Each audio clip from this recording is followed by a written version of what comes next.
Join us each week as Andrew, Ray, and others bring us in on one of their weekly phone conversations with an amazing agent. This is Little Oak Weekly.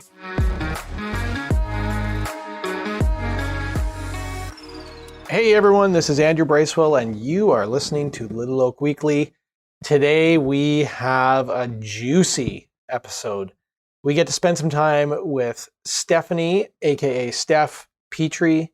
Many of you may not know Steph. She's a newer agent in our brokerage, but don't be mistaken by the terminology of new agent.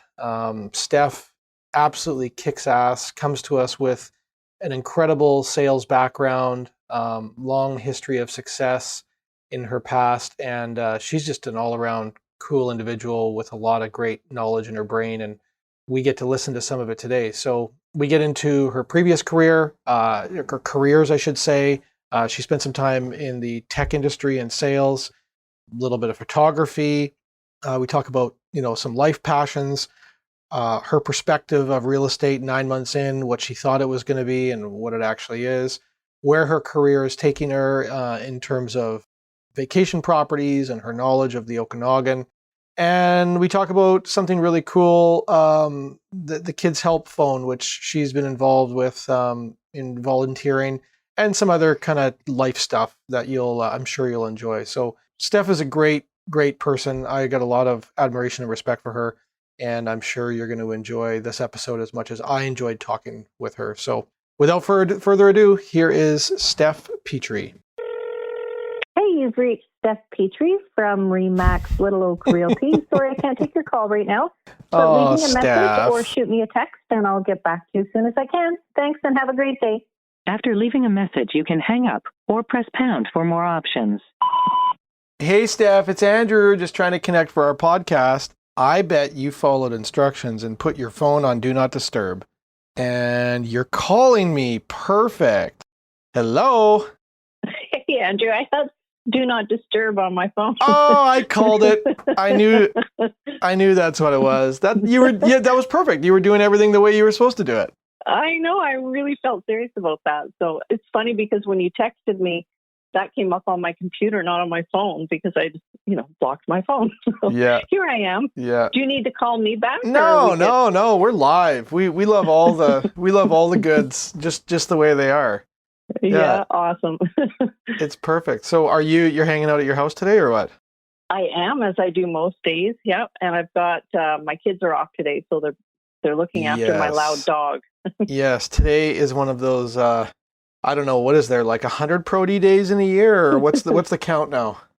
Something like that. Yeah. I don't think they want to keep the kids for too much time these days, but. Or is it parent-teacher interviews today? I know that it's a 4-day weekend. I know I was surprised to find out my kids didn't have school either last night. Is it parent-teacher interviews or is that tomorrow?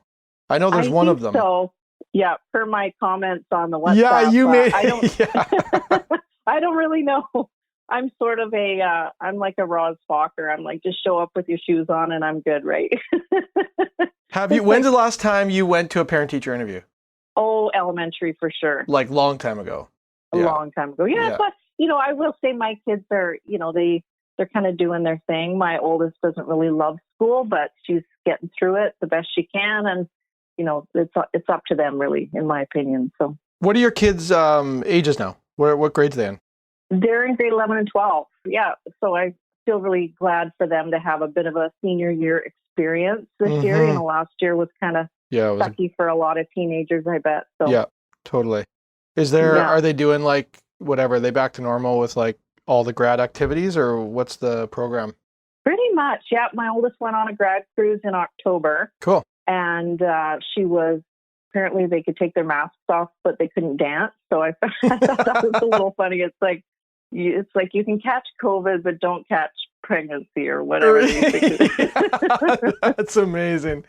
Yeah. Oh yeah. The double standards right now are pretty awesome, or the contradictions, I guess I should say, are pretty awesome. Exactly. Yeah. You just got to work within the model, right? Yeah. And yeah, my youngest, she's an athlete in denial, but she's doing soccer anyway. She's a fast kid and she should be on a lot of teams, but she likes to stay pretty chill. So despite my husband's frustration. Yeah. Yeah. Well, we tried for many years, and you can't really push them into something, or you get a Andre Agassi situation, right? I don't want to cokehead on my hands in 5 years. So, is that what it is? Push too hard, kids do coke. Is that that's just the guarantee?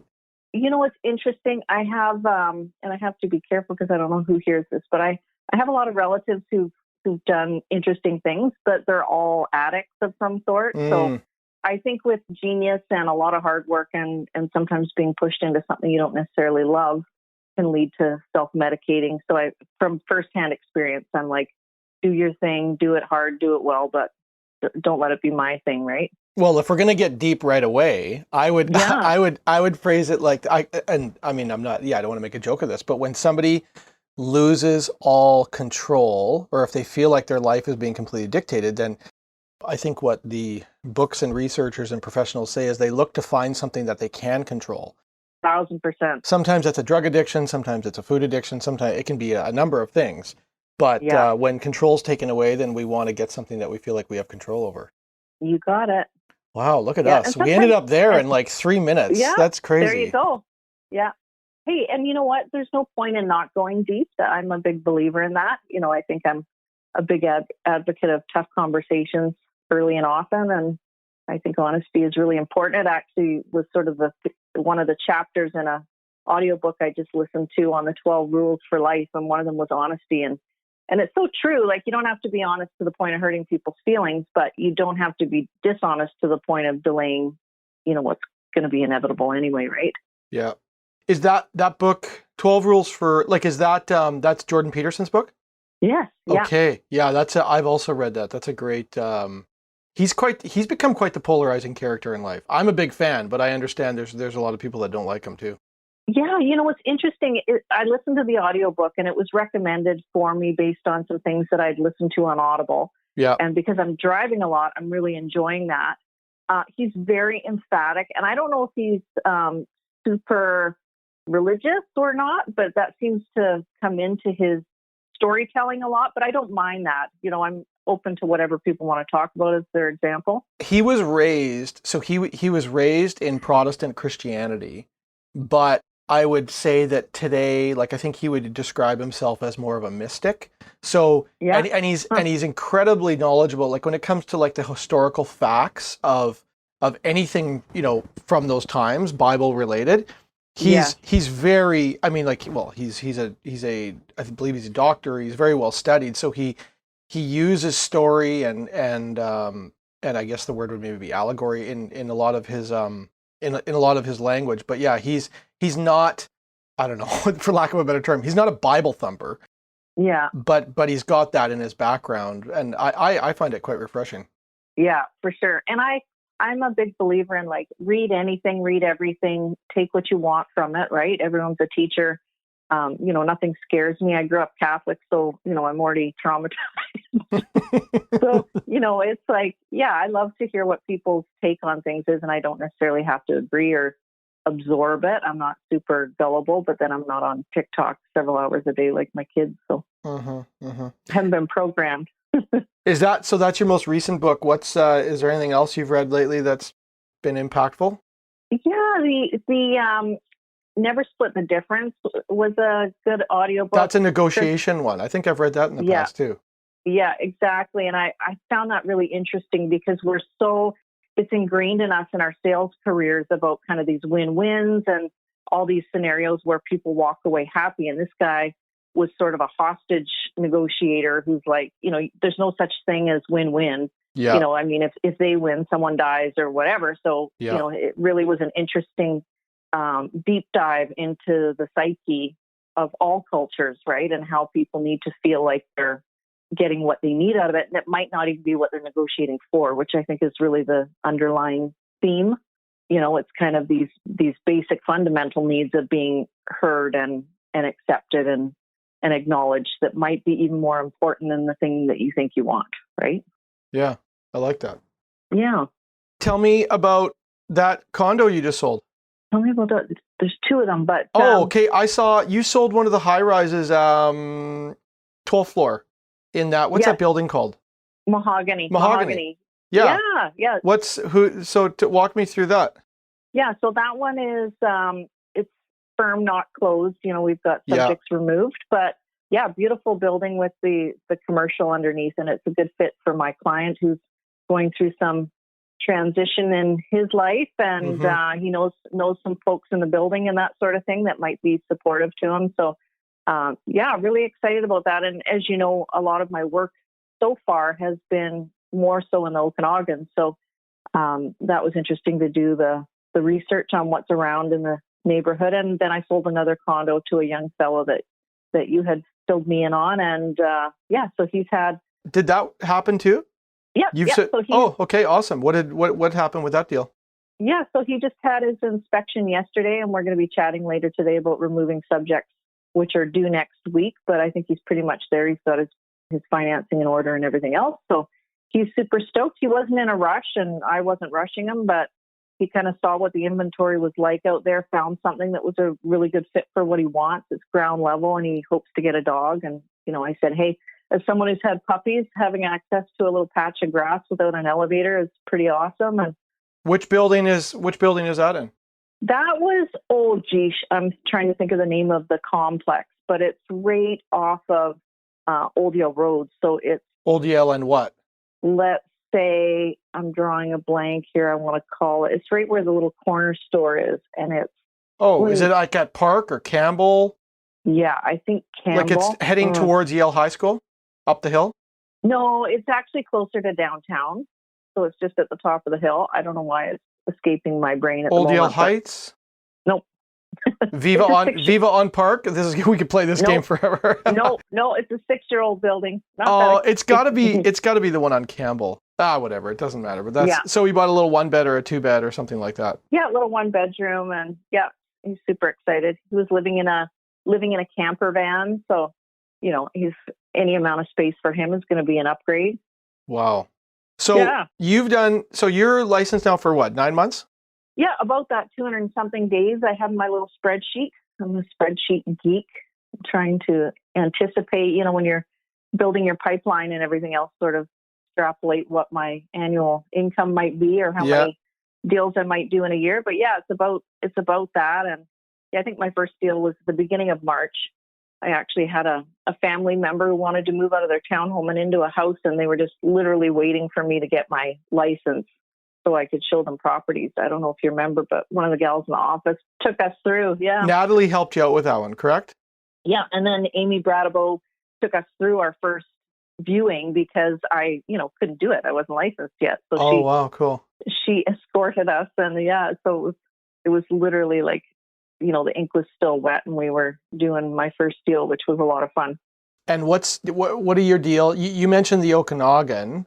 Yeah. So how does that break? Like, have you done like 8 transactions, 10 transactions? Where are you at numbers wise, and how many are in the Okanagan? And just talk about the Okanagan and what that means to you a little bit. Yeah, I'm at 8. Commercial deal in the Okanagan was personal. But I helped a couple find, that was a referral through the office, and the office referrals have been absolutely amazing.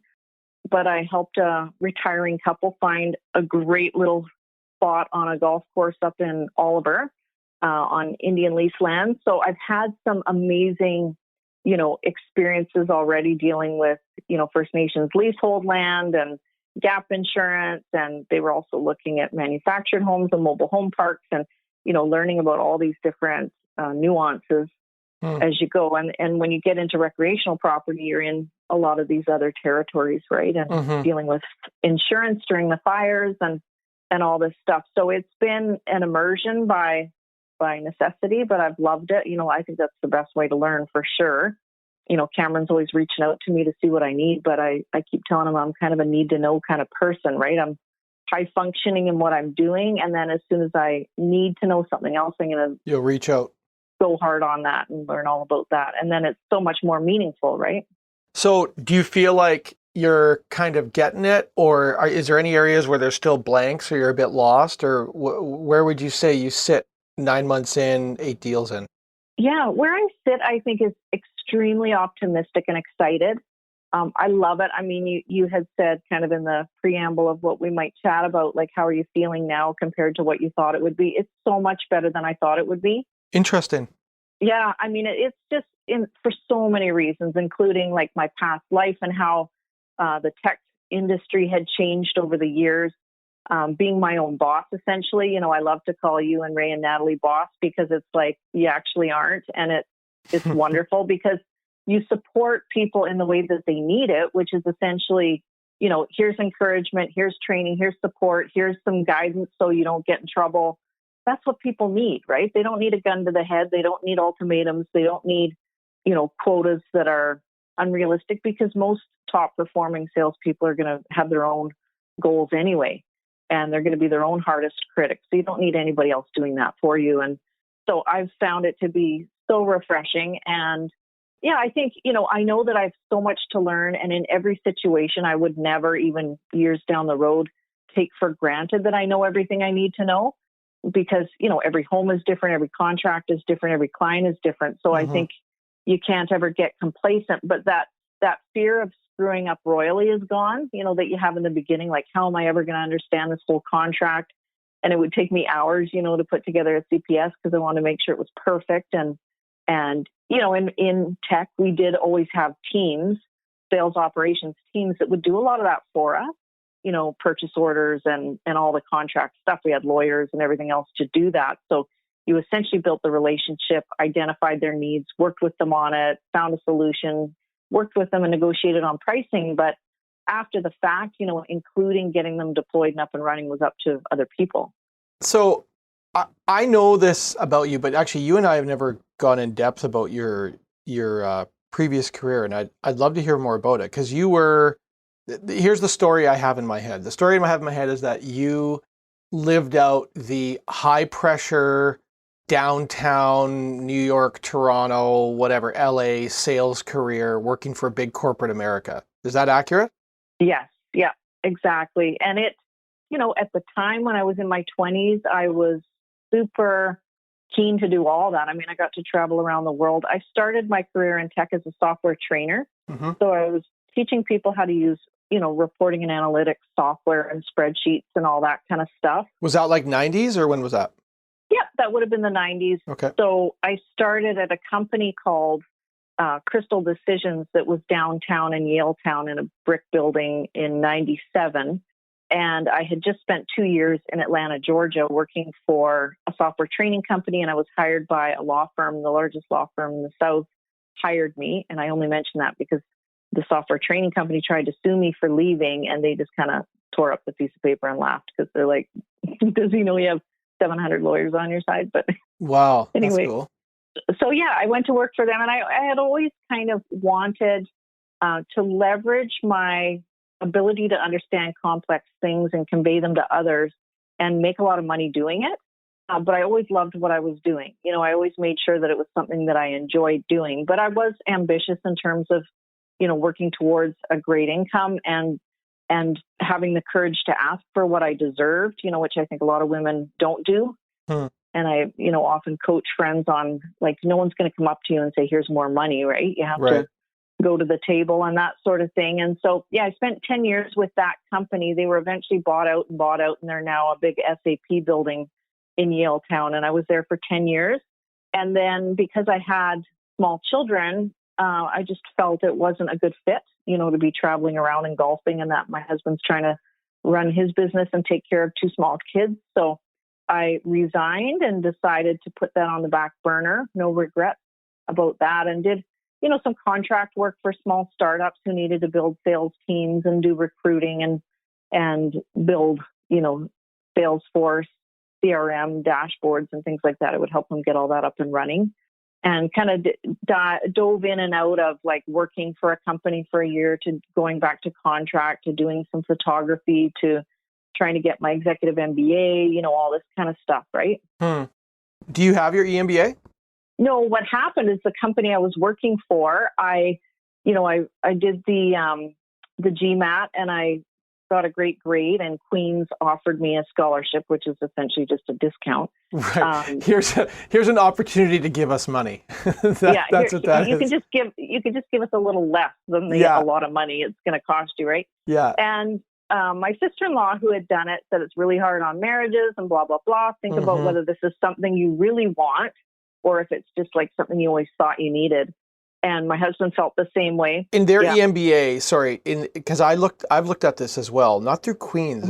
There's another one that's quite, I don't know, highly regarded in the East as well, and I can't remember. Rodford? No, I don't know. There's a school of business. Ryerson? Ah, man, I'm going to draw a blank, but It might be Ryerson. It might come. It might come to me, but I think in their program it was. I want to say it was 1.5, maybe 2 years, and like it's incredibly intense, and you need to spend some time out there, right? Like exactly. Yeah. That's why it's hard on marriages, is because you're physically gone and totally invested. Yeah, and you are like you're like going through military training almost, right? You'll be up late at night with these people and you're bonding and all that kind of stuff. So yeah. But at the end of the day, my employer at the time, again, a small startup, said, "Oh, I didn't think you were actually going to do it." And he wouldn't give me the time off. So he said he had even written a letter of recommendation for me for my application and everything. And then he's like, "Oh no, I can't spare you," right? Because I was the only person doing sales for them at that time. But in the end, it really was a blessing. It's not something on my radar at all anymore.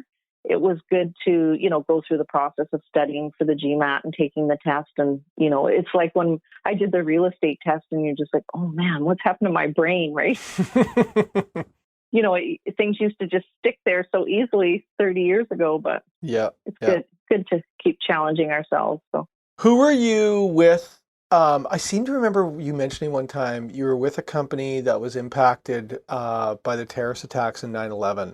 Were you connected to somebody there? Oh, yeah. That was my territory. So Manhattan was my territory during 9/11. Wow. Preceding 9/11, for about a year and a half. And because I'm typically fast talking and impatient and, like New Yorkers, right? I've had people tell me to F off and hang up the phone and eventually do a deal with me kind of thing. Sure. And I liked that, I like a get to the point kind of relationship. And so, that was my territory. And my husband and I were there the week before 9/11, doing the thing, going to tennis and touring around. And I did have a meeting in what I thought was the World Trade Center, which is the two towers, and another building in one of the towers, but it was at their office in Midtown. But I had gone accidentally to the towers exactly a week before for a meeting with Commerce Bank, and they did lose colleagues in that terrible incident. And it was really strange because things like that weren't really happening in the world, and so even our company, as a large company, didn't know how to deal with it. Sure. I remember going to my boss and saying, like, I can't phone these people. Like, they didn't give me any quota relief or anything. And I'm like, dude, my boss at the time was an Andrew as well. And I'm like, I cannot phone these people. Like, they're grieving. I can't be like, where do we sit on the software deal, right?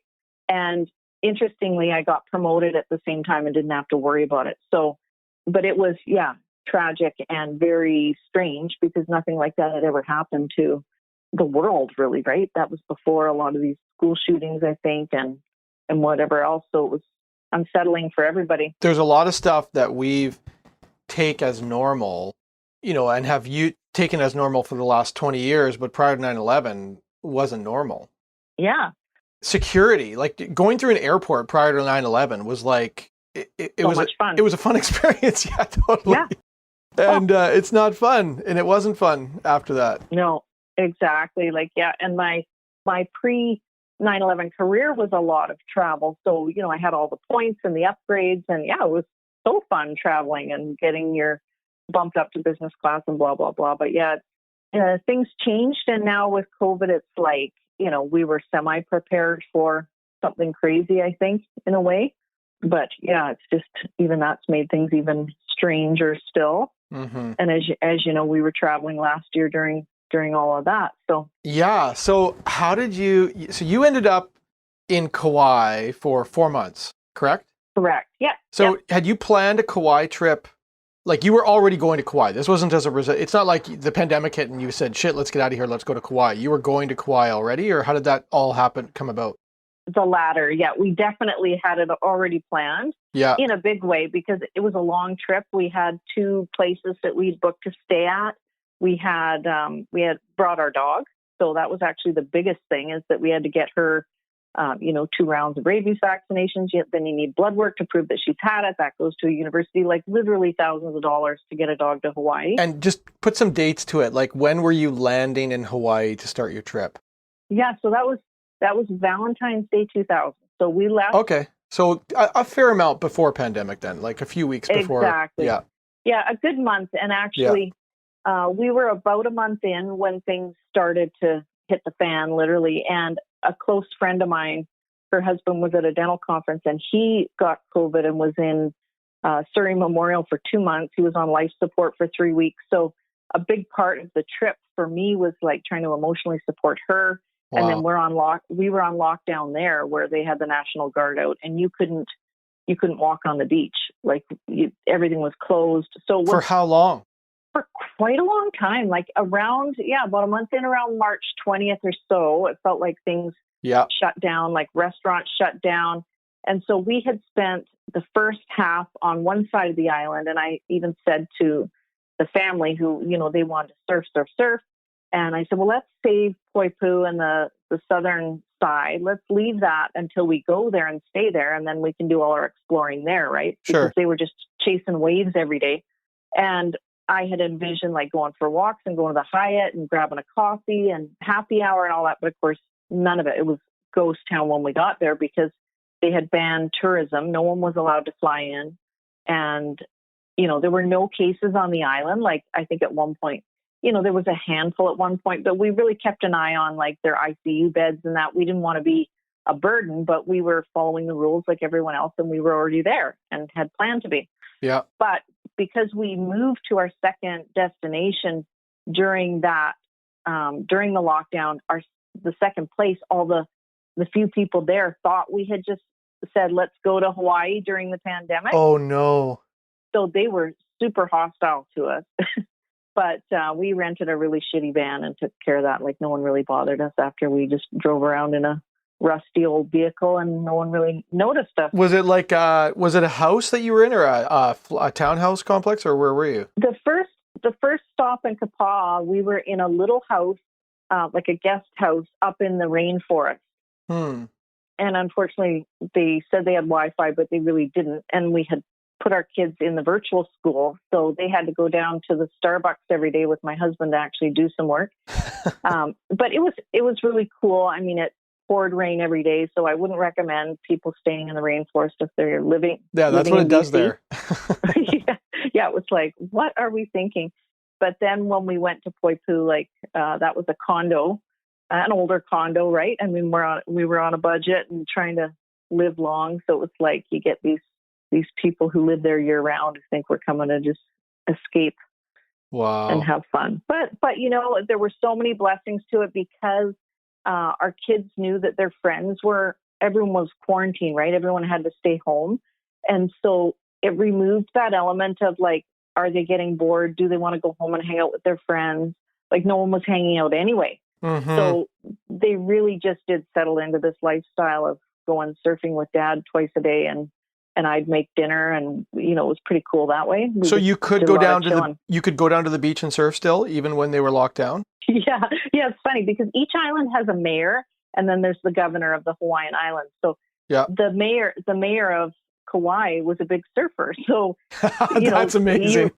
So you were allowed to surf, but you could not sit on the beach. So I couldn't go with my dog and sit and watch Mike and the girls surf. I had to, if I was there. And like when we were up in Honolulu, it's a little more hippie and remote there. So, not as many National Guard. Then I would just kind of pretend I was jogging on the beach while I'm watching them. But, that only lasts so long with me. So have you heard about the, I don't know, I would say the infamous beach camping that goes on Kauai? Did you see any of that? I guess people maybe weren't doing that when you were there. No, I mean, the first month, it was pretty busy. The whole spring thing was happening there and the surf lessons and everything. The beaches were crowded. I did see, you see a lot of people who are just kind of bums. Like Hawaii's got a lot of homeless people and the locals hate it, but it's, obviously, and actually some states will give them a one-way ticket to Hawaii. Like if they want to get rid of they'll just try to get rid of them.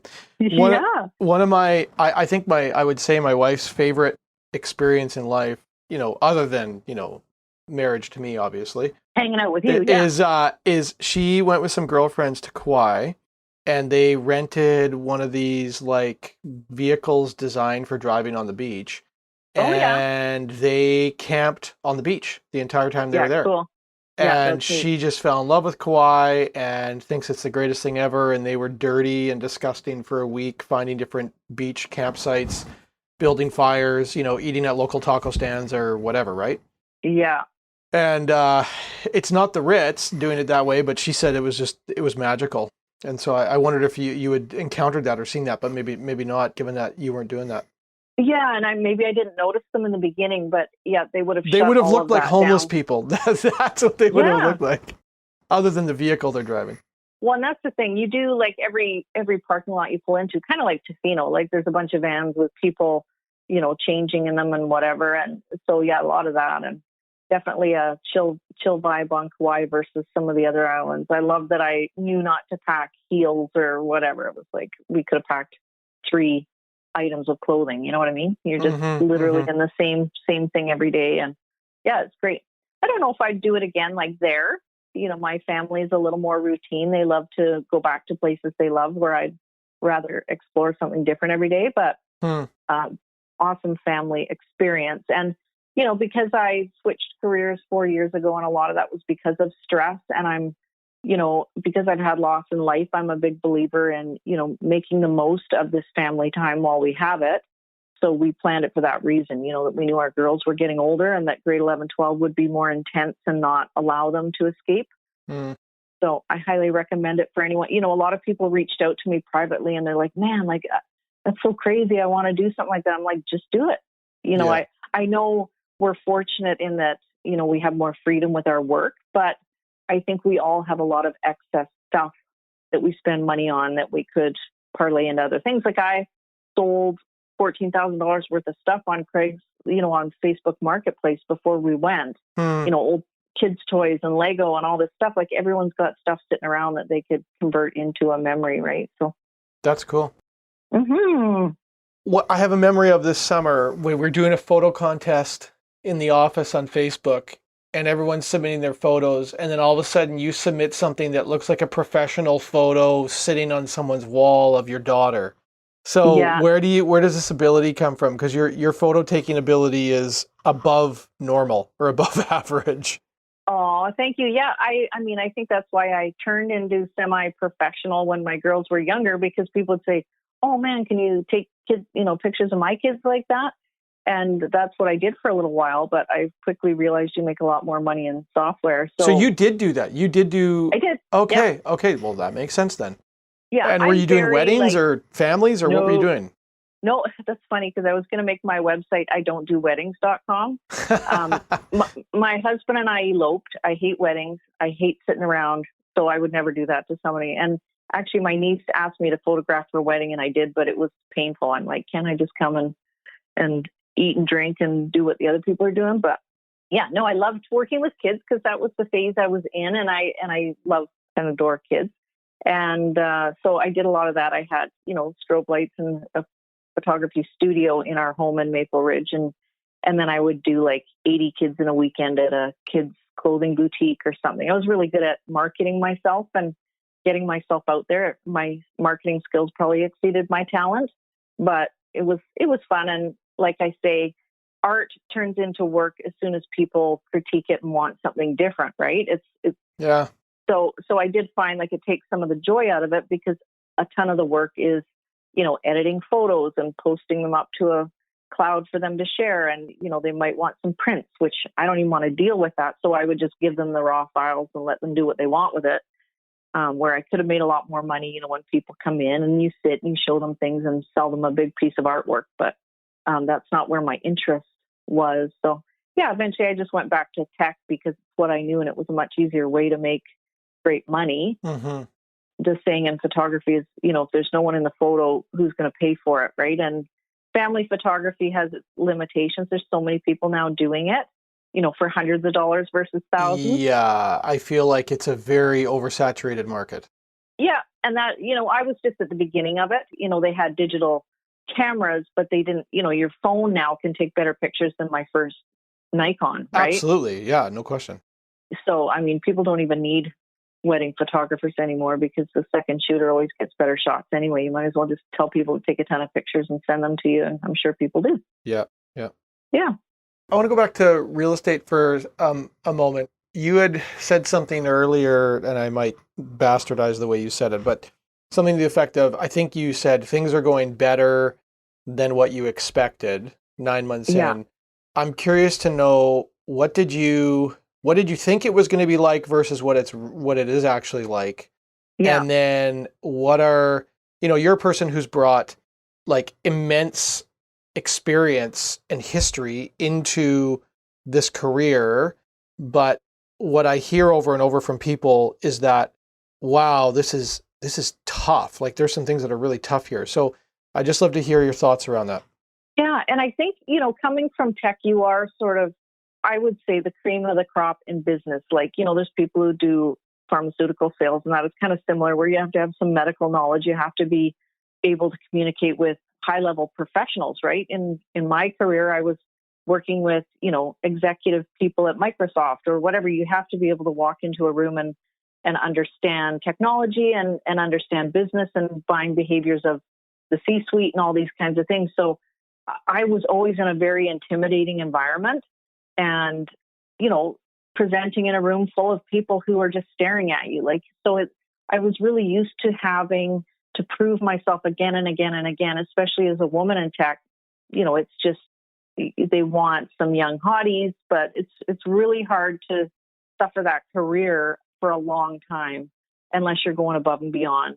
And I'm not like the whole Me Too movement kind of person either. But I do think women, they have to be exceptional in that business to do well. And I do see in real estate something very similar. I see a lot of exceptional women and men, of course, but I'm saying, like, women have now gone like, hey, this is a natural fit for me. I love people. I love homes. I love helping people find something that they're going to be thrilled about. They might understand design a bit more, how to stage or what would look good or what the potential is. So that was what always appealed to me. What I didn't anticipate was that, how the market just, or life in general, determines where you're going to end up, right? I thought I would be more like counting the pavement to get listings in my neighborhood. But what it's turned out to be is people I know and people who know me saying, hey, the Okanagan, these people want a waterfront home. And I've sort of naturally migrated to a space that I adore, which is recreational property. And I, because my husband and I have had recreational property for most of our married life, bought and sold and been around BC, and he's in forestry. So he has a business in the Okanagan. And so I'm just having the time of my life. Like, people say, well, why do you want to drive all that way? Well, I feel like I could be a long haul truck driver. Like, I just sit in my car that I'm earning and I love, and I'm listening to audiobooks and I'm learning every day, or I'm listening to the Remax podcast that you do. And, you're showing people a space that they're going to create memories in. And then, so I love working with buyers mostly. And, that may change over time, and you have to do what pays the bills kind of thing. But I'm really, really fortunate in the sense that I'm not paying for my kids' sneakers with this career. So I can be a little bit more leaning towards the things I'm enjoying, right? So do you think your intention then is to grow your footprint specifically in the Okanagan, because that is like your backyard, rather than trying to go and get a bunch of business in Abbotsford? Or what do you think the future holds? Yeah, my vision would be to be a go-to, like to be known as a go-to with realtors as well. I mean, I've spent a lot of time building relationships with realtors because, half of my businesses come from referrals. And initially I thought, well, this is kind of a fluke and I'm getting lucky here. And then, it would happen again. And I'm like, well, this is actually an amazing niche. And, It is. like where it's like, okay. And I've, some of the realtors in the Okanagan are really threatened by it. Have you encountered that already? Oh, yeah. And especially in the small towns, like I've had women say, stick to your own neighborhood. I had a sign up on our property that had a realtor on it for 15 years. I put my face up there and someone complained to the city. Like, they Holy do not cow. want, oh, yeah, they don't want me there. But I've had, I've shown properties and I've sold properties, and they're getting to know me, and I'm very communicative. Like, I show a property, I give someone a full write-up of what our impression was, and I'm doing the things that are going to nurture those relationships as well. Because in my mind, it's like, why wouldn't you want to refer to someone who's not your competition at the desk across from you, right? Yeah. Why not use a buyer's agent who's not competing with you, or I don't know. So I think some people who are a little less short-sighted see that, and I've had feedback. When I sold a property in the shoe swap, the realtor's there, she phoned me and she said, like, I am so impressed with how you've dealt with this whole thing. Like, it's above and beyond what we've seen from the Fraser Valley, because like you drove up here and you showed them the property and you've done all this work, where a lot of them just say, can you show the property? And they take 25%, right? But I mean, if you're not showing the property, what are you doing? Yeah. Besides writing up paperwork, I want to at least feel like I'm earning my keep, right? And that's how you learn. That's how you learn about septic tanks and setbacks and riparian issues and all these things for the waterfront. So I'm enjoying the challenge and also trying to set a standard for what it looks like to, help someone buy property, right?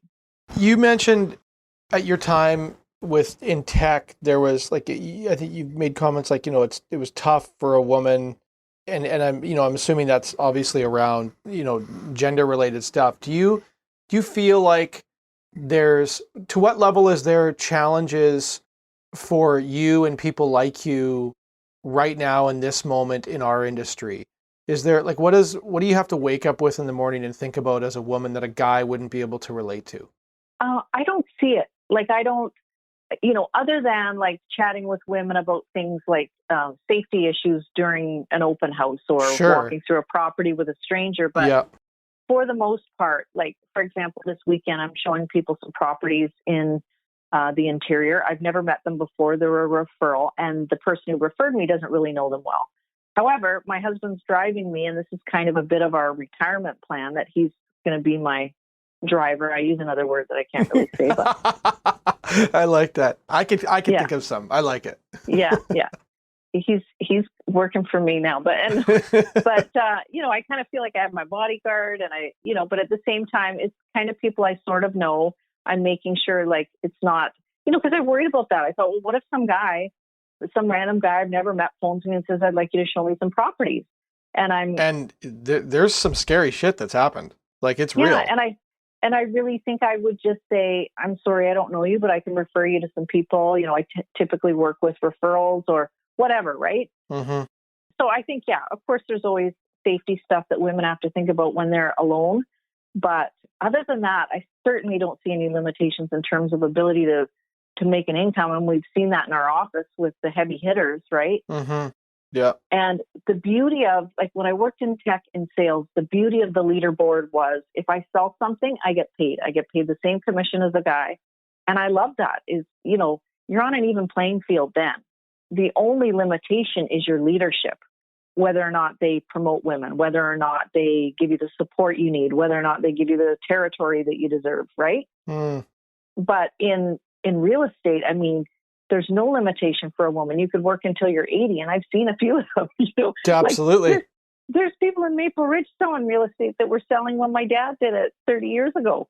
And I'm thinking, geez, like, they should be chilling with their grandkids or great grandkids at this point. But they're still selling because, they can, and it's a great market right now. And so the only limitation I would see for someone who has to go and meet with strangers and go up on a high rise alone or whatever, I appreciate that would be a bit stressful, but I haven't had to do that. Mm-hmm. Mm-hmm. I snooped on you a little bit this week. Cool. I learned something. I learned something I didn't know. Kids Help Phone. Yes. What is that?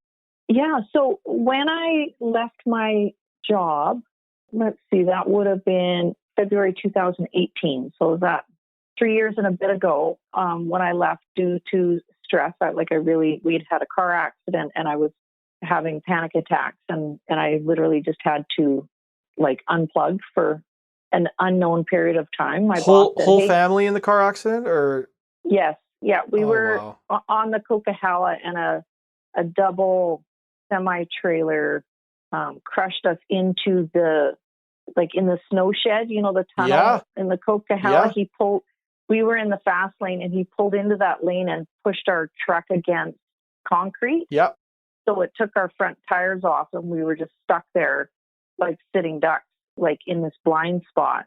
Oh my and God. how we didn't get rear-ended by another truck. A motorcycle hit us. He flew off his motorcycle and slid down the tunnel. Oh my gosh. Which was traumatizing because that's how my brother passed away. And another truck, and cars were pulling around trying to help us. It was unbelievable. And the truck kept driving. They didn't even stop for us. Whoa. And apparently they're so big they maybe didn't know, but anyway, I had a series of stressful events, including, watching my dog get eaten by a coyote, that kind of thing. It was like one of those years. Oh, how many years ago? 4 or 5 years ago, you said? Yeah, this was about 3 years ago. And I had a boss in tech that was like a maniacal nut. Like I think he was hired to clean house and he had fired 12 people. And this is a 100-person startup. So there was me and like 2 other people left, and I was determined not to let him get to me, but he did internally get to me. Sure. Because he was abusive to everybody, but I was closing deals and he had no reason to fire me, but I should have left a lot sooner. Anyway, so I reached this sort of traumatic point. I wrote this article called Fuck It on LinkedIn. I've since removed it because it wasn't very good for trying to get a job a couple years later, I realized. That's amazing. She looks angry. Yeah, I had a couple people in interviews go like, so I read that article you wrote. And I was like, yeah, hey, I'm a very open book, but unfortunately not everyone That's amazing. Sees the strength and confidence in that, right? I believe in writing about your discomfort so it helps others, including the help phone. So when I took the time off, I thought I'm not going to sit idle. I did go back to school. I went to UFV to take some psychology classes. I wanted to learn about what was going on in my brain, with anxiety and depression and different things. And I've experienced that in my life already with postpartum and losing my brother and different things. So I was enjoying that. I thought I need to volunteer somehow. So I became a volunteer crisis responder on the Kids Help Phone. So I was, helping kids by text. More than half of the kids who use the Kids Help Phone now use the text option instead of sitting on the phone, which makes a lot of sense. I've never thought of that, but that makes complete sense. Yeah. So, you go through like 40 hours of training on what you can say, what you can't say. It's very, very managed. There's someone overseeing your conversations at all times, correcting you if you're doing something that's not in line with their training. We learn all about, First Nations and, the Indigenous population, the terrible things that youth are going through in that population. And so we can help people appropriately, right? And so I had over 500 different conversations with kids. And, I feel very fortunate that none of them, passed away while I was working with them. We did have to call the police on a couple situations, which is sort of an escalation thing we do if someone's imminently in danger. But I really did find peace in helping kids understand that they weren't alone and that they were okay and that there was going to be a time when they felt better.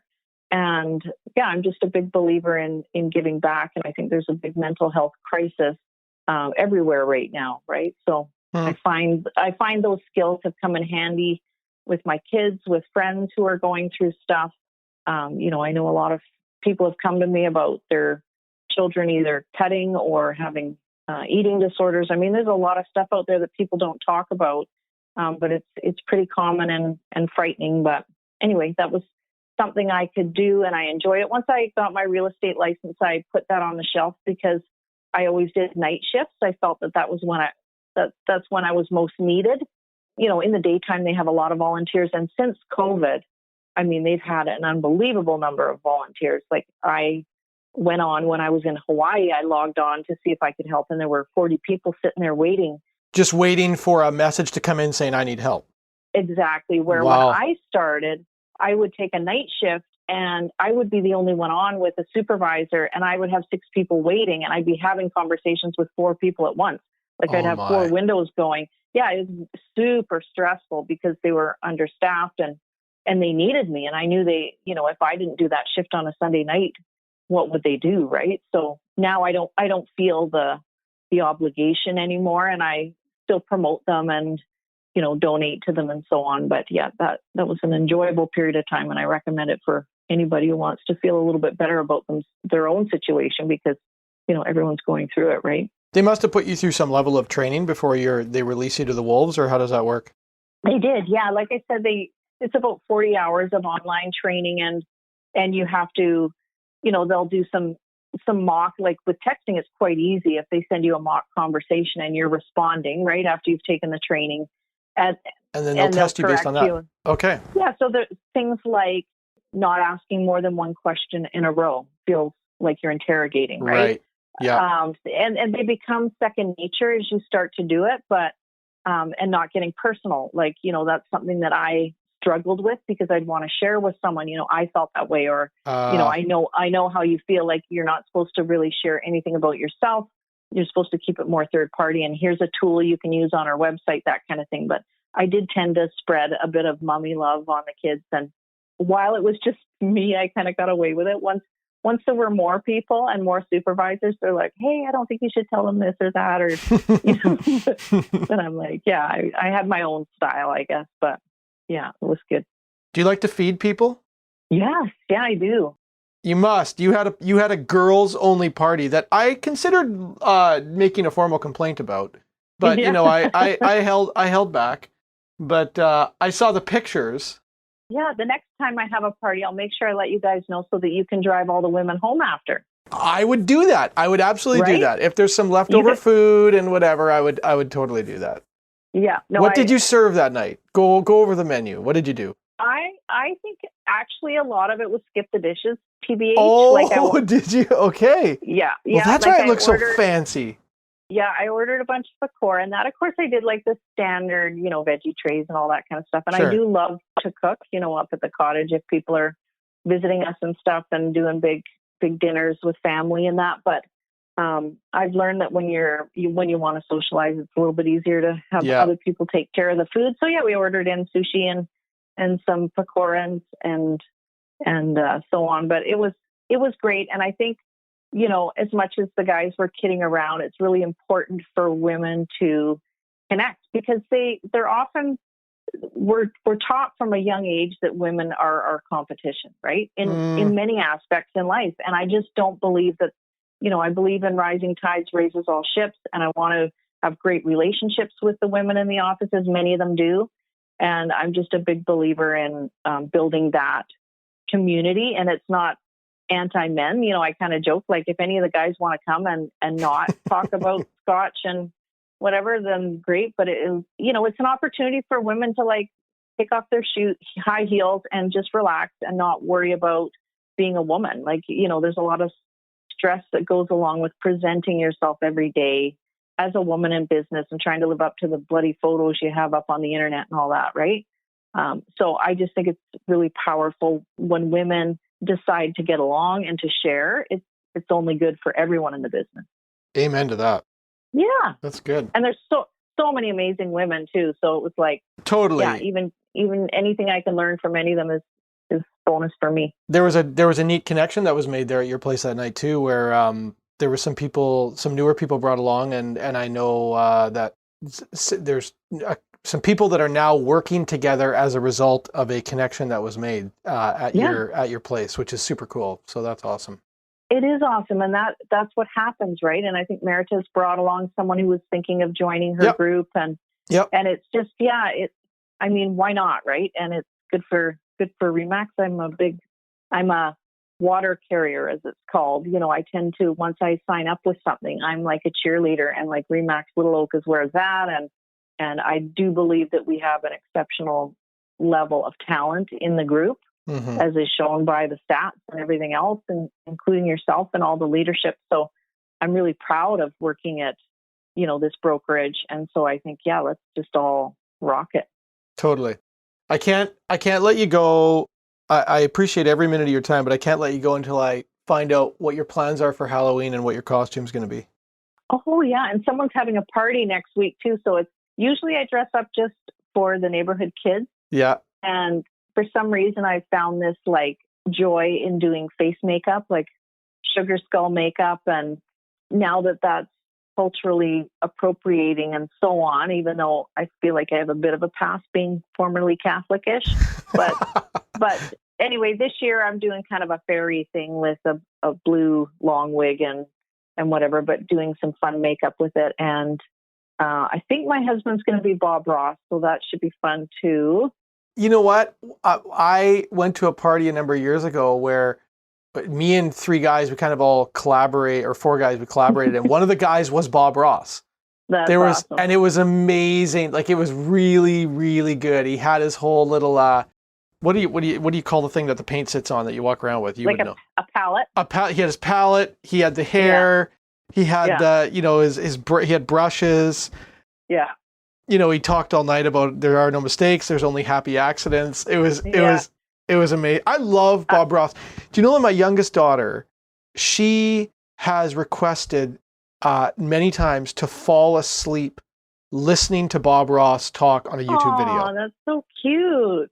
Because his voice is just so soothing, right? Soothing, yeah.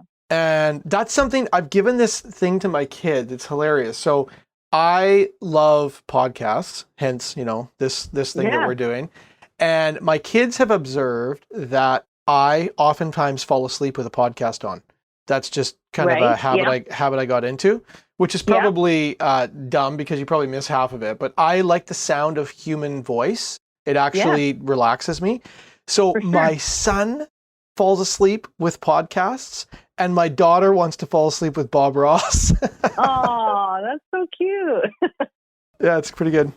Well, I just listened to Matthew McConaughey's autobiography on Audible. So I own it, but I haven't listened to it yet. Yeah, if you Green can think Lights, of a more soothing voice. Yeah, exactly. Yeah. And, I mean, like, it's McConaughey. Like, come on. Yeah, I mean, we all want to be him. I want to be him. He's amazing. Yeah. Oh, exactly. And the stories he tells, it's like, to go through life as a gorgeous guy, like how gorgeous white guy, like how privileged and easy is your life. But he has had a interesting and not so easy all the time life. And totally. I give him more credit after hearing some of the stories. But yeah, he's got a good voice. So you're going to be... was actually, Go ahead. Sorry. I was just going to say with the Jordan B. Peterson Rules for Life, I actually didn't love his voice. Sometimes you have to listen to it first, but yeah. Jay Shetty was another good one too. Think Like a Monk. I haven't heard of that one. I'm reading. I have 2 good books that I'm working through right now. One of them is I reread. There's a book called Think, Do, Say by Ron Tite. He's a Canadian author. Fabulous entrepreneurial marketing type book. I actually I feel like 99% of the stuff that's written in that stream is garbage, and it's just regurgitated kind of whatever clickbait is how I feel. Yeah. And this is one book that I would say has drastically shaped my thinking in the last few years. It's so good that I recently reread it. Yeah. Oh, cool. I'm still finishing that one, and then another one is called it's either The Cost or The Price of Tomorrow. I think it's called The Price of Tomorrow. It's a book about basically Western world inflation and deflation and what's going on with our debt and how technology plays into that, and how the advance of technology is actually a deflationary mechanism in the sense of how it removes jobs. And so, and how that's going to impact us here as we go through the next 10, 20, 30 years. So it's a really heavy, it's not heavy in the sense that it's hard to read or listen to, but it's heavy material and actually quite devastating to listen to, actually. Yeah. And, I read an article yesterday about how we're at an all-time high for inflation now, like for the last 20 years. Yeah, inflation is raging, but, there's a lot of mechanisms in society right now that are actually on the rise, and they're deflationary. Energy is one of them. Energy for many, many years has been derived. We've basically removed energy from the earth via human labor, and it's actually been an incredibly inefficient way to, heat homes, drive cars. But that's all changing with solar and wind. Not only are we becoming way more efficient, and we're going to be able to do more with less, we're not going to do it off the backs of human labor anymore. We're going to do it with robots.